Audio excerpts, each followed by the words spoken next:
जय भोलेनाथ सभी को। आज हम जा रहे हैं अपनी छोटी बहन के यहाँ कुआं पूजन में।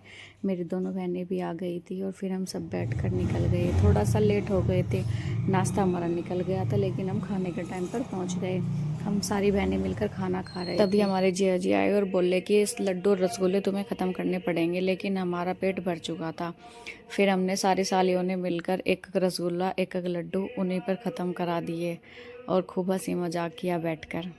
जीजा साली की ये मजाक चलती रहती है। और ये जिया जी हमारे सच में बहुत अच्छे हैं, सीधे हैं, बुरा भी नहीं मानते। लेकिन हमें ये नहीं पता था कि ये हमें मजाक थोड़ी सी भारी पड़ने वाली है। घर जाने के बाद घर पर कीर्तन चल रहा था, फिर हम सब खाना खाकर माँ के लिए निकल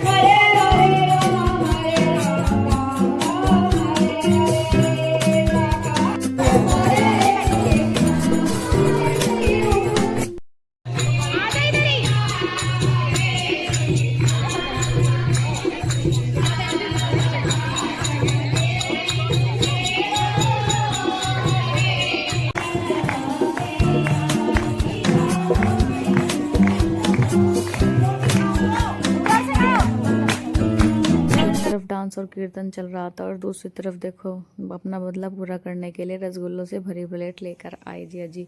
हम सारी बहनें बैठकर धूप में बात कर रहे थे, क्योंकि हम काफ़ी दिन बाद मिले थे और काफ़ी दिन बाद मिलते हैं तो सारी बहनों की बातें ख़त्म नहीं होती, हंसी मजाक चलता ही रहता है। क्योंकि फंक्शन वगैरह में ही सारी बहनें मिलते हैं, वैसे किसी को टाइम नहीं मिलता किसी के घर आने जाने का। ये देखिए जिया जी ने एक रसगुल्ला चम्मच में लगाकर टपकता हुआ सबके हाथ में दे दिया और मेरी बहन को दे रहे थे, लेकिन उससे पकड़ा नहीं जा रहा था। बेचारी हंस रही थी क्योंकि भूख नहीं थी। उसी टाइम हम खाना खाकर आए थे सभी। और ये मेरी दो बहन तो वहाँ गई भी नहीं थी, ना इन्होंने मजाक किया ना इन्होंने खिलाया, लेकिन उन पर भी ये बात भारी पड़ गई। क्योंकि सभी साथ बैठे थे तो भाई सबको साथ में रसगुल्ला लेना और खाना जरूरी था। सभी की हंसी छूट रही थी, खाया तो जा नहीं रहा था, पर वो मानने वाले नहीं थे। उन्होंने किसी की नहीं सुनी और सबको चम्मच में लगा लगा कर रसगुल्ला दिया और हंसी मजाक करते रहे और बोले कि सबको खाना पड़ेगा मेरे हाथ से।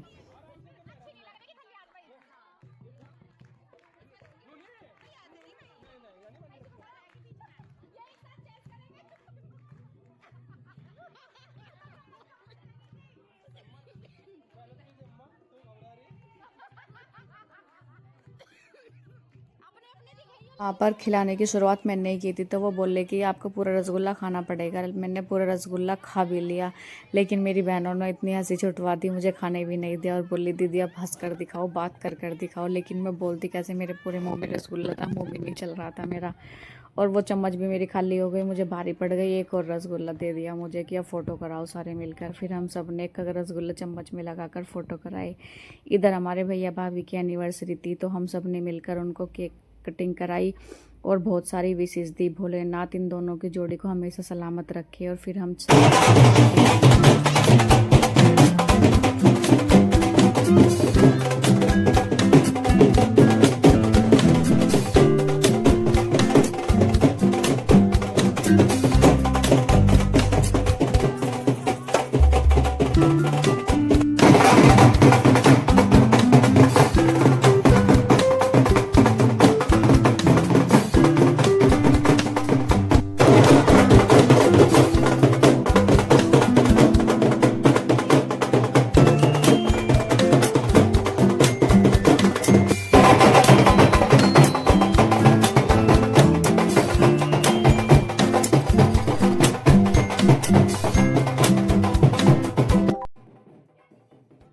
ये हम कुआं पूजने के बाद घर आए और घर आने के बाद जो भी उनकी रस्में थी वो सब गेट पर चल रही थी।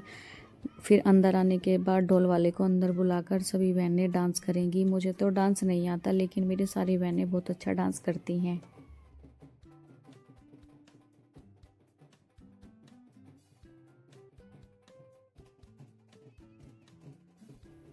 ये देखिए एक तरफ रस्में चल रही थी और दूसरी तरफ गली में इतनी भीड़ थी कि हम एक तरफ अंदर आ गए और फिर हम सारी बहनें बात करने लगे। और मेरी बहन ने हमारी ये वीडियो बना ली बात करते हुए कि ये शर्मा रही थी। और अच्छा समय जल्दी ही कट जाता है, पता भी नहीं चलता।